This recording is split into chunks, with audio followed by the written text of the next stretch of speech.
বাংলাদেশ হাকিমপুর উপজেলা শাখা কর্তৃক আয়োজিত আজকে পথসভার সম্মানিত সভাপতি শ্রদ্ধাভাজন ওলামায়ে কেরাম, সর্বস্তরের ইসলাম প্রিয় দেশপ্রেমিক ভাইয়েরা আমার,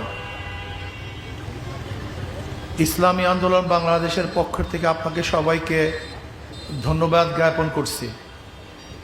ইসলামী আন্দোলন বাংলাদেশ কি ও কেন আপনারা অনেকেই জানেন না। ইসলামী আন্দোলন বাংলাদেশের আদর্শ সম্পর্কে আমরা অনেকে জানি না। ইসলামী আন্দোলন বাংলাদেশ কি বিশ্বাস করে সেই সম্পর্কে আমাদের অনেকেরই জানা নাই। ইসলামী আন্দোলন বাংলাদেশ কেন করবেন আমি ধর্মীয় দৃষ্টিকোণ থেকে এবং রাজনৈতিক দৃষ্টিকোণ থেকে আপনাদের সামনে উপস্থাপন করার চেষ্টা করব। ধর্মীয় দৃষ্টিকোণ থেকে বলতে চাই, একজন মুসলমান ইসলামের বাহিরে কোনো সংগঠন করতে পারে না। কথা বলেন, একজন মুসলমান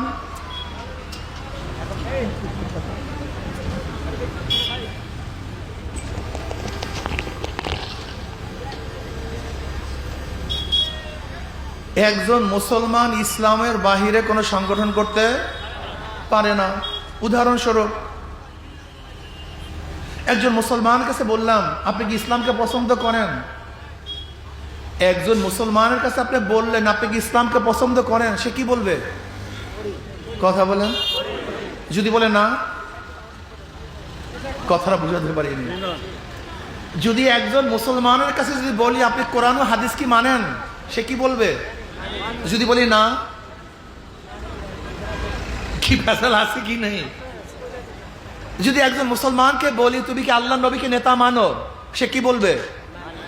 যদি বলি না, কথাটা বুঝাতে পারিনি। কাজে আপনার কাছে আমি ইসলাম নিয়ে আসছি। একজন মুসলমানের কাছে যখন ইসলাম পেশ করব, সে তো না বলার কোনো সুযোগই নাই।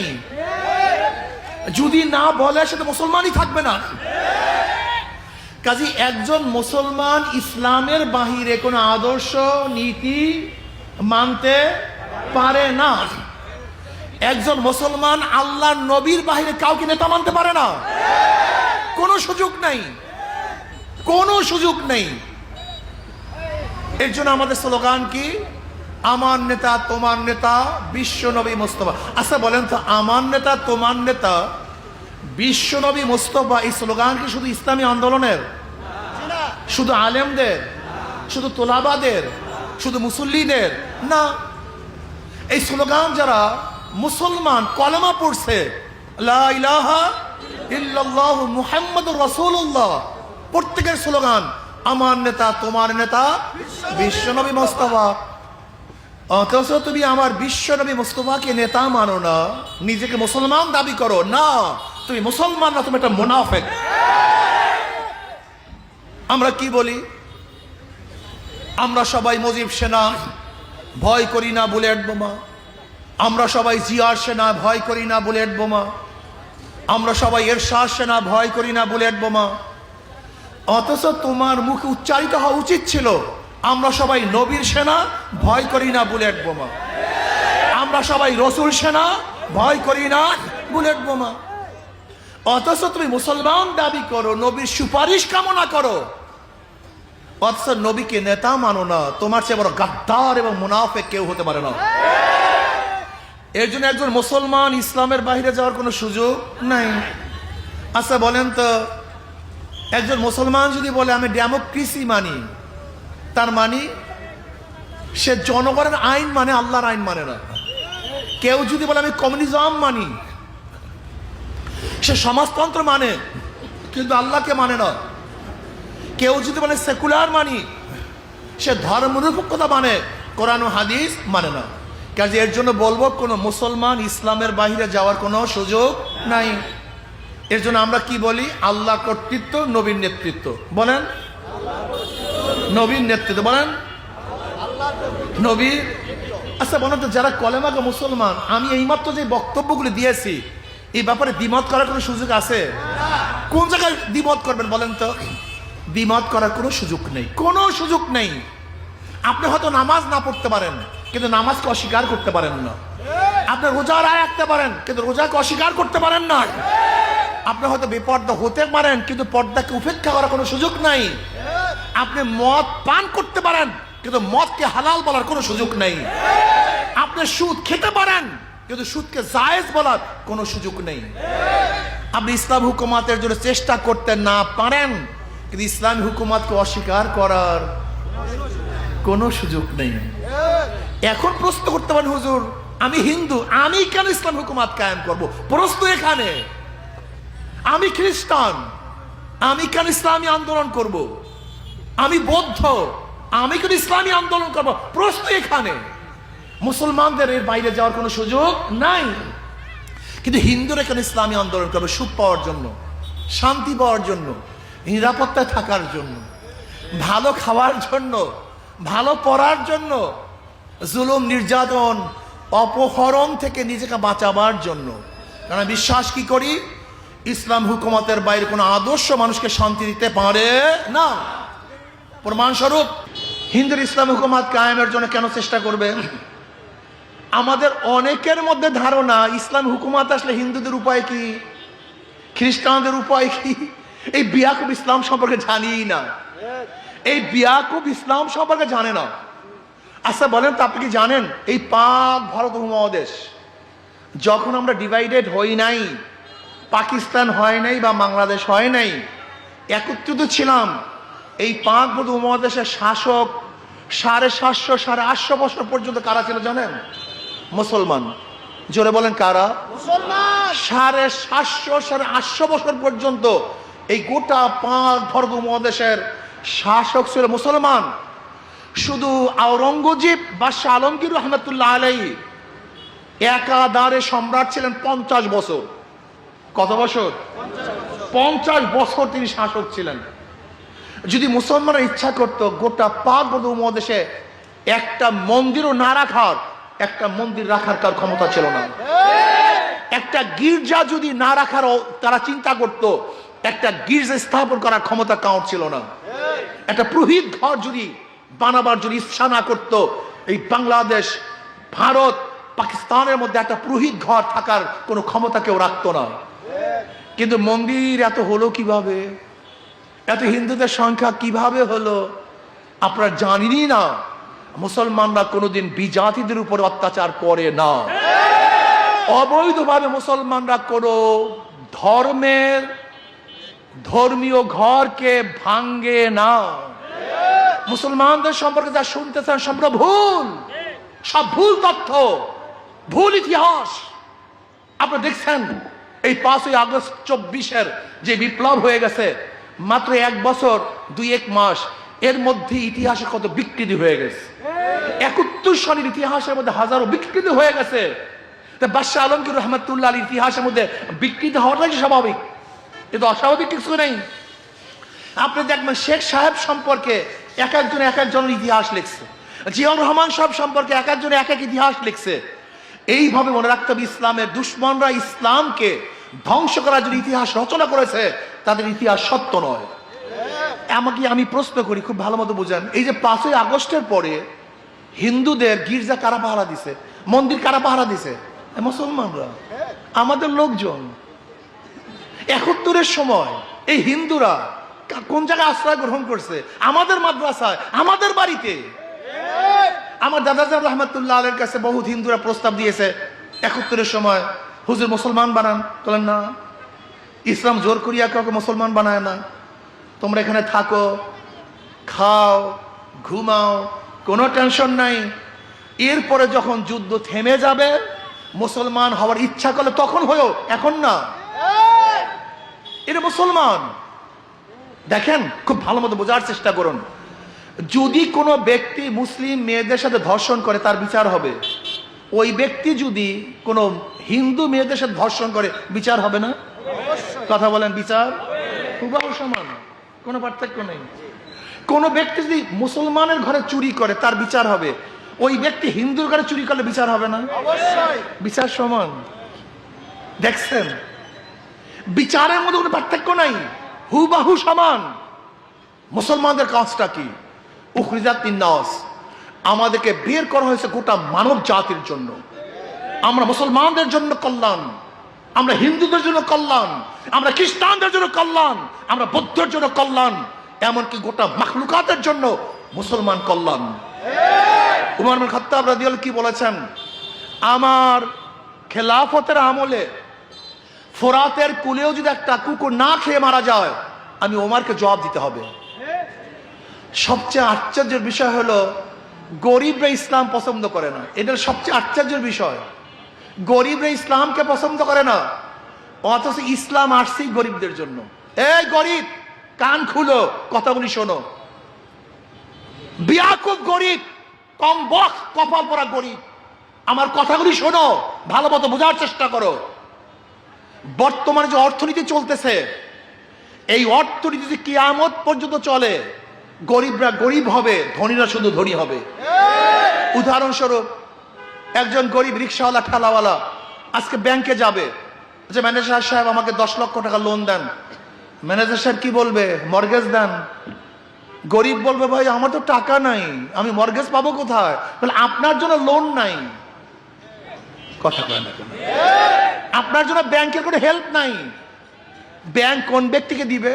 যার 10 লক্ষ টাকা আগের থেকে আছে, তাকে 10 লক্ষ টাকা দিবে। যাকে লোন দিছে তারই লোন মাপ, তারই ইন্টারেস্ট মাপ। একজন ধনী বর্তমান পুঁজিবাদী অর্থনীতিতে 4 বার ধনী হয়। আগের থেকে 10 লক্ষ টাকা আছে, 1 বার ধনী। ব্যাংক তাকে 10 লক্ষ টাকা দিছে, 2 বার ধনী। তার লোন মাফ হয়েছে 3 বার ধনী, তার ইন্টারেস্ট মাফ হয়েছে কয়বার ধনী? 4 বার। আর গরিবের পেটে 5টা লাথি। আগের থেকে 10 লক্ষ টাকা ছিল না, 1 লাথি। ব্যাংক তাকে দেয় নাই 2 লাথি, তার ইন্টারেস্ট মাফ হয় নাই 3 লাথি, তার লোন মাফ হয় না 4 লাথি।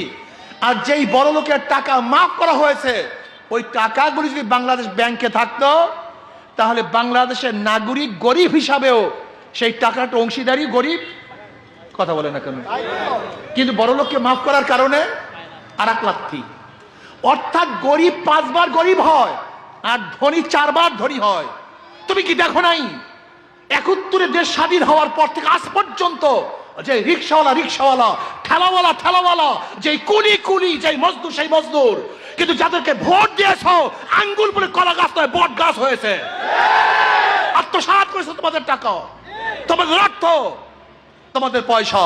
শুধু কি চাই, তুমি কি জানো এই মাত্র 16 বছরে 28 লক্ষ কোটি টাকা বিদেশে পাচার হয়ে গেছে? তুমি কি জানো সালমান এফ রহমান শুধু শেয়ার বাজার থেকে 50-50 কোটি টাকা আত্মসাৎ করেছেন? তুমি কি জানো বাংলাদেশের অর্থনীতির অবস্থাটা কি? আজকে যত গরিব দেখো, এই প্রত্যেকটা গরিবের মাথায় নয়, আজকে যে সন্তান জন্মগ্রহণ করবে তার মাথার উপরে 1 লক্ষ টাকার উপরে ঋণ আছে। এই টাকাগুলো কে খেয়েছে, কে আত্মসাৎ করছে? আমার দেশের গরিব, দুঃখী, মেহনতি মানুষ, কুলি, মজদুর, তাঁতি, জেলে, ঋষি, কামার, ঠেলাওয়ালা, রিক্সাওয়ালা, শ্রমিক, মজদুর, কৃষকরা একটা টাকা আত্মসাৎ করে নেই। ওই যাদেরকে ভোট দিয়েছি, যাদেরকে ক্ষমতা বসিয়েছি, ওরা আমাদের মাথায় নুন রেখে বড়ই খেয়েছে, আমাদের মাথায় কাঁঠাল রেখে ওরা ভেঙ্গে চুরমার করে ফেলেছে। ওরা আঙ্গুল ফুলে কলা গাছ হয়েছে, আর আমরা যেই লাউ সেই কদু। তোমরা কি পেয়েছো আমাকে বলো? হ্যাঁ, তোমাদেরকে 1 কলকি গাঁজা ধরাইয়া দিস, 1 বোতল ফেন্সিডিলের বোতল ধরাইয়া দিছে, নেশার মধ্যে ফেলাইয়া রাখিস। তোমাকে নেশা খাও, নেশাগ্রস্ত হও, আর আমার পিছনে লাফাও। এখন হাজারো মানুষ হত্যা হচ্ছে, আপনারা দেখছেন বর্তমান দলে দলে মানুষ হত্যা হচ্ছে। আমার বাংলাদেশের মানুষ, আমার বাংলাদেশের নাগরিক যারা থাকবে আজকে ভালো অবস্থানে, কিন্তু দলের কারণে হত্যা হচ্ছে। আমার মেয়েরা ধর্ষিতা হচ্ছে, আমার বামনেরা বিধবা হচ্ছে, পঙ্গু হচ্ছে। এর কারণটা কি?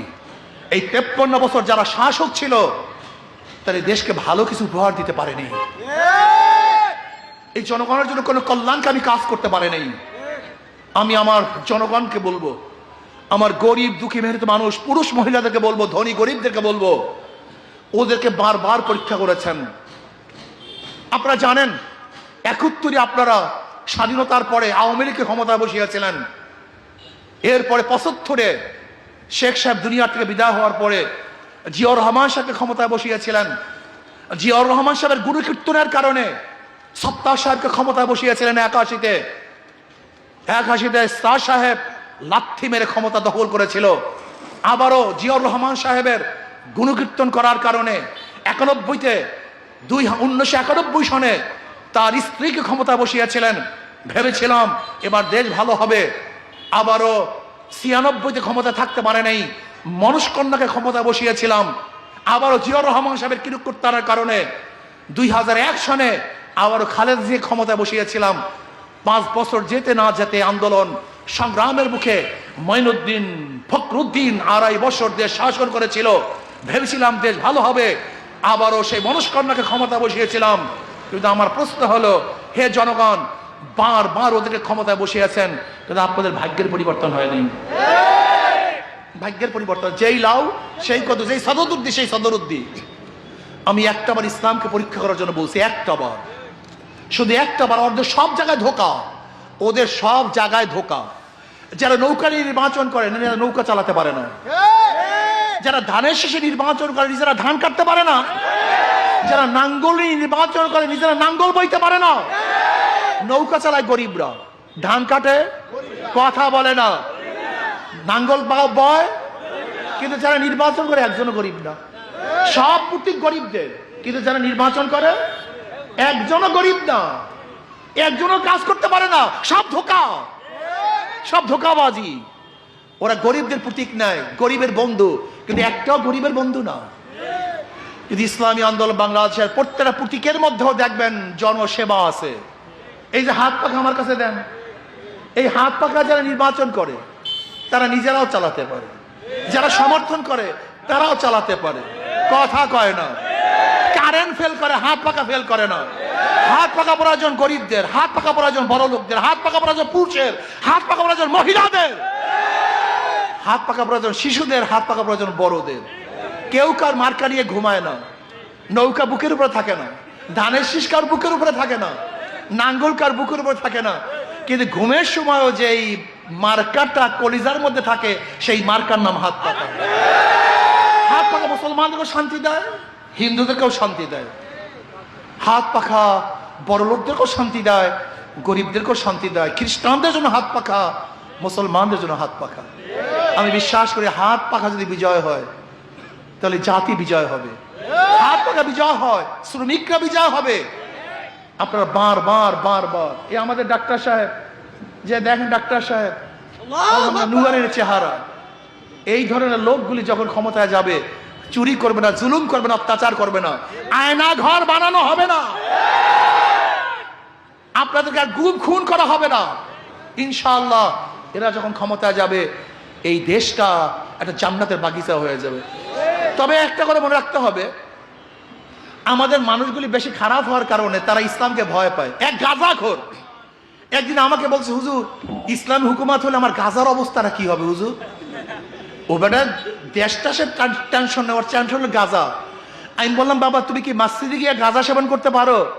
বল না। আমি বলি কেন? কিন্তু হুজুর পরিবেশ নাই। আমি বলি ইসলাম ক্ষমতা আসলে গোটা বাংলাদেশটা পরিবেশ হয়ে যাবে, যেখানে তোমার নিজের থেকে তুমি গাঁজা ছেড়ে দিবা। যারা চুরি করে তারা চিন্তা করে ইসলামী হুকুমত আসলে আমার উপায় কি? ইসলামী হুকুমত আসলে তুমি চুরি করবা কেন? স্ত্রীর জন্য, সন্তানের জন্য। ওই সন্তান স্ত্রীর যে মতো রাষ্ট্র নিবে তোমার তো দরকারই নাই, বরং তোমার মুখে কেন খাদ্য নাই এই জবাব সরকারকে দিতে হবে। তোমরা চুরি করতে হবে না। অনেক ঘুষখোররা মনে করি ইসলামী হুকুমত আসলে আমার ঘুষের অবস্থা আর কি, পাশের চেয়ার ঘুষ খায়, এর জন্য তোমার ঘুষে অভ্যস্ত হয়ে গেছো। পাশের চেয়ার যখন ঘুষ খাবে না, তোমারও ঘুষ খাইতে মনে চাইবে না। এই পরিবেশটাই খারাপ বানায় ফেলাইছি। আমার কথা আপনারা অনেকেই বিশ্বাস করেন নাই। আচ্ছা বলেন তো, এখানে যারা দাঁড়ানো আছে ধূমপান করেন একজন ব্যক্তিও কি এখানে নাই? বিড়ি খান একজন লোক এখানে নাই? এখন খান না কেন? নিষেধ করছি, বাধা দিছি। আপনার কলবে হাত দিয়ে বলেন, আপনার কি বিড়ি খাইতে মনে চাইছে? কেন? জোরে বলেন। পরিবেশ। এই সৎ সঙ্গে স্বর্গবাস, অসৎ সঙ্গে সর্বনাশ। আজকে রাজনীতি অসৎরা আমাদের জনগণকে ধ্বংস করে ফেলছে। যদি ভালো মানুষ ক্ষমতায় আসে, এই মানুষগুলি এমনি ভালো হয়ে যাবে। ওদেরকে বারবার পরীক্ষা করছেন। আমার 2 হাত জোরে অনুরোধ করব, একটা বার ইসলামকে পরীক্ষা করুন। কয়টা বার? শুধু একটা বার, শুধু একটা বার ইসলামকে পরীক্ষা করুন, একটা বার। এই দুই হাত জোর করে বলছি, ইসলাম ফেল করার জন্য দুনিয়াতে আসে নাই, ইসলাম বিজয় হওয়ার জন্য দুনিয়াতে আসছে। যদি ফেল করি দ্বিতীয়বার আপনাদের কাছে আসবো না, কিন্তু ইসলাম ফেল করার কোনো বিষয় নয়, ইসলাম পাশ করার বিষয়। সব মার্কা দেখা শেষ, হাত পাখার বাংলাদেশ। সব মার্কা দেখা শেষ, হাত পাখার বাংলাদেশ। আসুন আমরা সবাই সমৃদ্ধভাবে ইসলাম হুকুমাত কায়েম করি। আল্লাহ আমাকে এবং আমাদের সবাইকে কবুল করে নেন। আল্লাহুম্মা